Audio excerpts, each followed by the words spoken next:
The 2023 NFL draft class is 2 years into their careers, and some players are off to very promising starts. Some teams like the Houston Texans and Detroit Lions, for example, had a tremendous 2023 draft and have won back-to-back division titles since the draft, and it's because of drafting guys like CJ Stroud, Will Anderson, Jahmyr Gibbs, Brian Branch, Sam Laporta, and Jack Campbell. Both of these teams had phenomenal classes, and so did the Los Angeles Rams, as they selected guys like Puka Nacua, Byron Young, Steve Avila, and Kobe Turner. But not every team had a draft class like this, not even close, and in today's video we're going to go back and discuss 4 of the worst draft classes from the 2023 class 2 years later. And I want to add a little preface with this: the Browns did not have a first round pick due to the Deshaun Watson trade, and they swapped their second round pick with the Jets for the Jets' third round pick so they could bring in receiver Elijah Moore. While it would be easy to talk about the Browns' 2023 draft class and include them, and even the 49ers too, as they didn't have a first round pick due to the Trey Lance trade,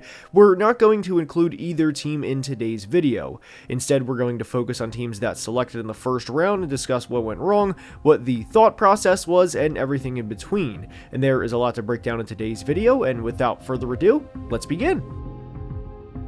And we are starting today's video by discussing the New York Giants. The Giants had the 24th pick in the first round of the 2023 draft, and this was coming off of a year in which they went 9-7-1 and made the playoffs for the first time since the 2016 season. This was in their first year under head coach Brian Daboll, and the future genuinely looked bright. While Daniel Jones has never been a truly elite quarterback during his career, he played the best football of his career during the 2022 season, as he threw for over 3,200 yards and 15 touchdowns, and added an additional 700 rushing yards and 7 rushing touchdowns. The passing numbers obviously weren't great from DJ in the 2022 season, but the receivers he was throwing to during the 22 season were guys like Darius Slayton, Richie James, and Isaiah Hodgins. We bring up the 2022 season with the Giants because everyone knew they needed a receiver heading into the 23 draft. But what was unfortunate for the Giants was not 1 or even 2 receivers taken directly in front of them, but 4.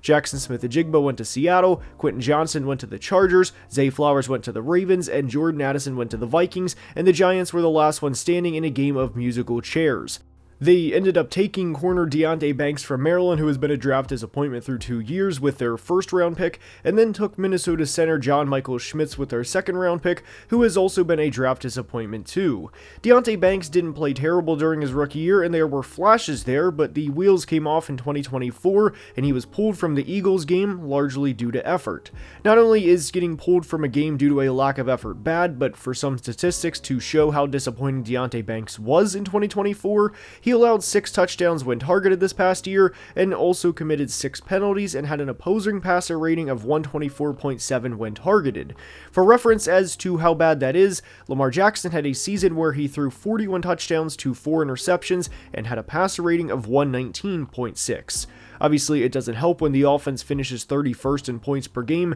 and cannot sustain possessions to help the defense out, but even when Banks was targeted, more often than not, it wasn't good. John Michael Schmitz has started for the Giants for most of the last 2 years, as he has 28 starts out of 34 possible games since being drafted, and the results have been mostly underwhelming. It is definitely worth noting he improved in the run game in 2024, and improved overall from his rookie year to his second year, but unfortunately it would have been hard to have been worse than what he was in 2023. For reference, he allowed the 5th most pressures out of any center as a rookie, despite playing over 120 less snaps than each of the 4 guys in front of him, and in 2024, he allowed the 3rd most pressures out of any center, only behind Garrett Bradbury, who was recently released by the Vikings, and Josh Myers, who was not retained by the Packers during free agency. JMS was a 24-year-old rookie, so you were hoping for a high floor as a rookie, and unfortunately that never happened. They traded up for their only other top 100 pick, which was Tennessee receiver Jalen Hyatt,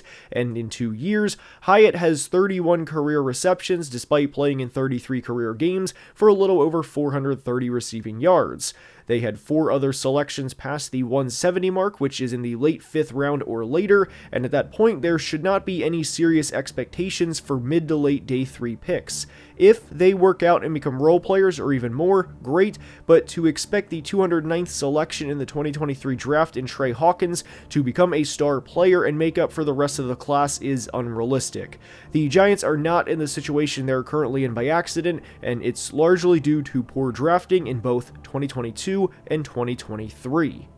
The New Orleans Saints are up, and one of the biggest reasons they're in today's video goes back to a move they made not just prior to the 2023 draft, but prior to the 2022 draft, when they made a big trade with the Philadelphia Eagles. The Saints wanted 2 first-round picks in 2022, and the Eagles had 2 first-round picks at the time, so the Saints selected Chris Olave and Trevor Penning to make a long story short, while the Eagles eventually got their 2023 first-round pick, which was pick 10, and then they used to go up to pick 9 to select Jalen Carter, and what also benefited the Eagles was they had the Saints 2024 second round pick, which they used in a trade to go up and get none other than Cooper DeJean. Both players played a significant role in the Eagles' recent Super Bowl, while the Saints have not made the playoffs in a couple of years. So prior to the 2023 draft even starting, the Saints were behind the 8 ball because they had to go get Trevor Penning for whatever reason during the 2022 draft, and I'm not necessarily against betting on yourself or betting on your team in this sense, but I am against betting on yourself when entering the 2022 draft and ultimately the 2022 season. The Saints quarterbacks were Jameis Winston and Andy Dalton, so I never really understood the long-term vision of this plan for the Saints to go get that extra first-round pick, and even if Trevor Penning worked out and was an all-pro tackle, obviously that would benefit the Saints significantly now, but that situation with the quarterbacks entering 2022 was never going to have the Saints go to the Super Bowl, even if Trevor Penning was a Hall of Fame tackle early in his career, which he obviously hasn't been, but I never understood the vision with that trade to begin with. So how the Saints acquired a 2023 first-round pick was trading the rights for Sean Payton to the Broncos, and believe it or not, this trade was actually San Francisco's from the Trey Lance trade way back when through Miami, and then Miami traded that pick with Bradley Chubb to the Broncos, and that pick was eventually traded to the Saints, which they used on Bryan Bresee. And I think Bryan Bresee is a solid pass rushing defensive tackle, though he gets washed out in the run game at times, but Bryan Bresee specifically saves this class from being a really bad draft class 2 years later,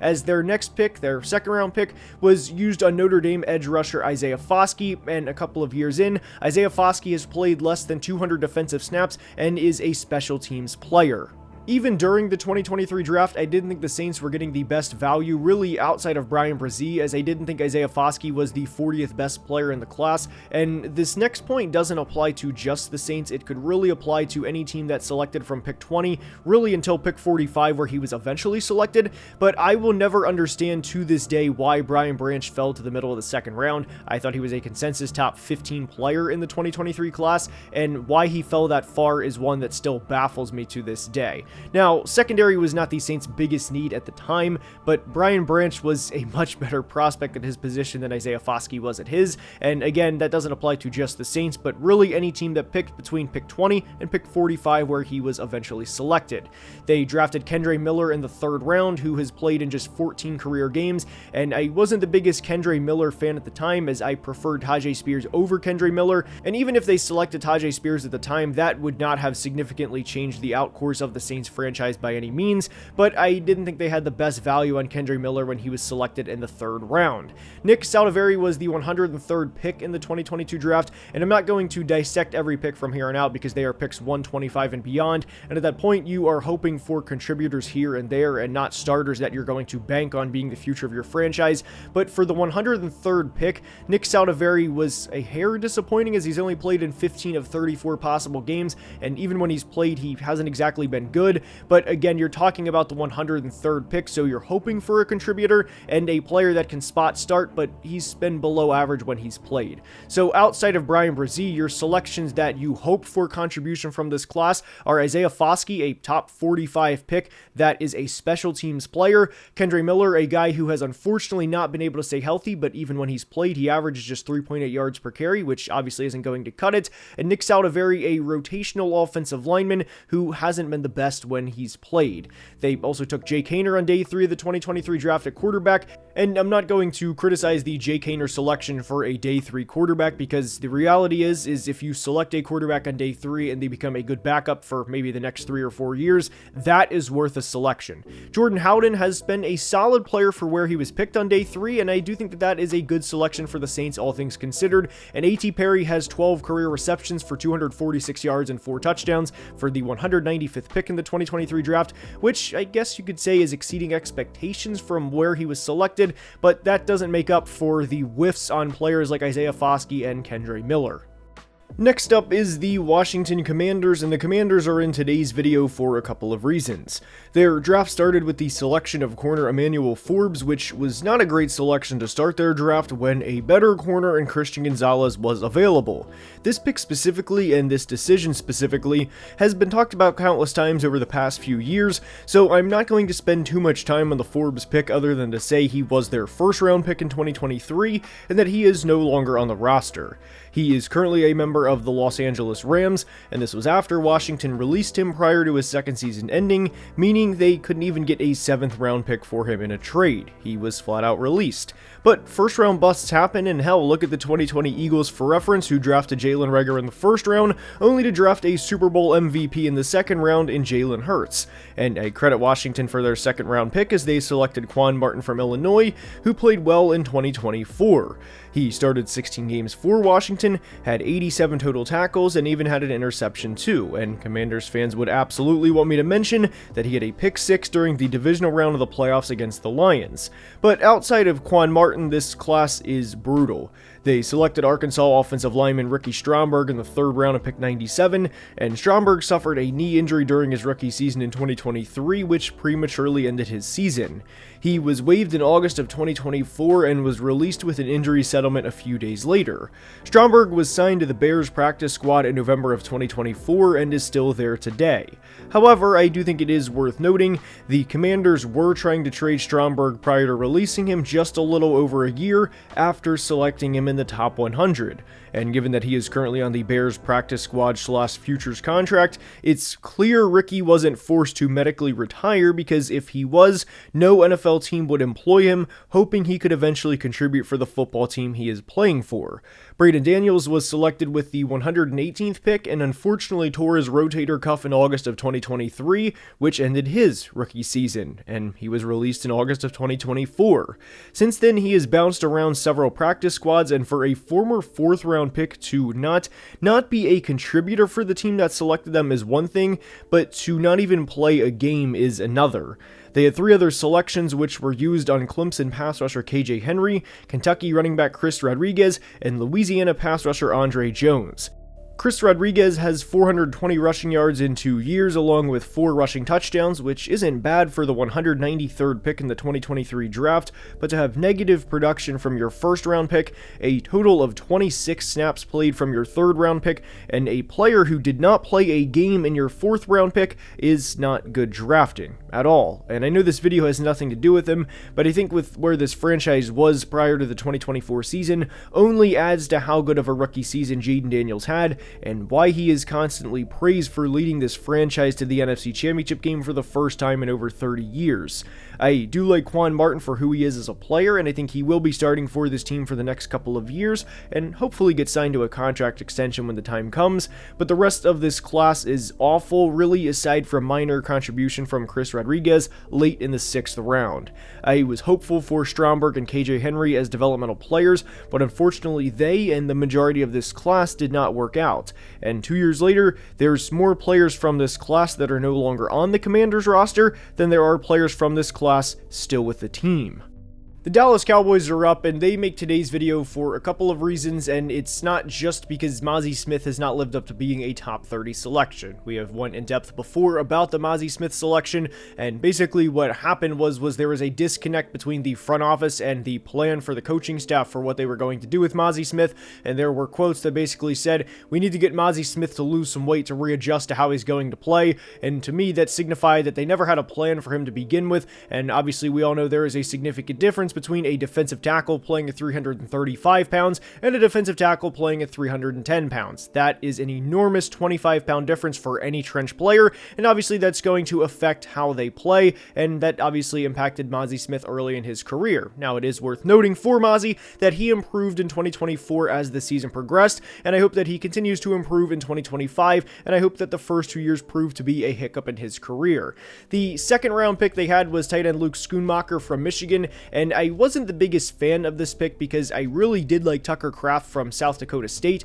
and Schoonmaker has not been a good player for the Cowboys in the first couple of years of his career. He has less than 400 career receiving yards lifetime, and in 2023, in a year the Cowboys had a prolific passing attack, he finished 9th on the team in receiving yards, and obviously 2024 wasn't as successful for the Cowboys from a record standpoint or passing statistical standpoint, and obviously that's going to happen when your quarterback goes down with a season-ending injury, but Schoonmaker finished 7th on the team in receiving yards. He was a 25-year-old rookie, so there was already some concern with him as an older prospect, and whenever you draft an older prospect, you really need the production early, because if the production isn't there early, then they become a rotational player and forgotten about pretty quickly. Their third-round pick was DeMarvion Overshown from Texas, who unfortunately tore his ACL and missed his entire rookie season, and that's unfortunate luck. Injuries happen, and DeMarvion Overshown was playing at a pretty high level in 2024 before again suffering a major knee injury. This time it was an ACL, MCL, and PCL, and for the sake of DeMarvion Overshown as a person and human being, I of course wish him the best,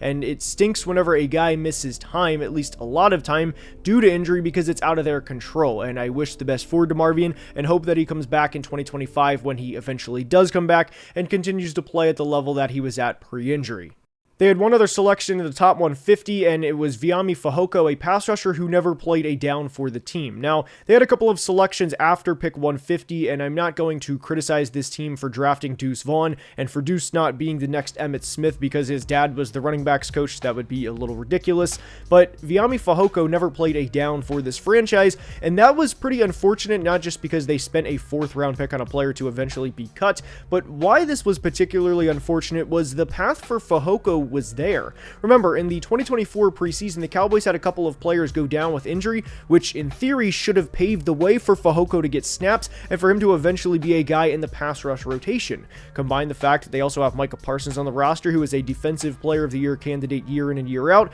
and the opportunity for Fehoko was there, but during 2023, he was inactive for 10 games, and he was injured for the other 7 games, and he unfortunately was waived at the end of the 2024 preseason and has bounced around a couple of practice squads since. The biggest reason each of these teams were in today's video was because of the expectations they had entering the 2023 draft, and that's kind of why I didn't include the 49ers and Browns in today's video, because they weren't selecting until late in day 2, and if you want to include both of those teams in today's video as 2 of the biggest losers from the 2023 draft, or 2 teams that had 2 of the worst drafts from the 2023 draft, by all means go for it, but I didn't include those teams because there were really no expectations for them entering the 2023 draft. I think an honorable mention should go to the Raiders because of the expectations they had, and their first 3 selections were used on Tyree Wilson, Michael Mayer, and Byron Young, and not the Byron Young in the Rams, who has played really well in the first couple of years of his career. They did improve their draft throughout, as they had Trey Tucker late in the 3rd round, and then eventually used a 4th round pick on Aiden O'Connell, so at least there was some production there,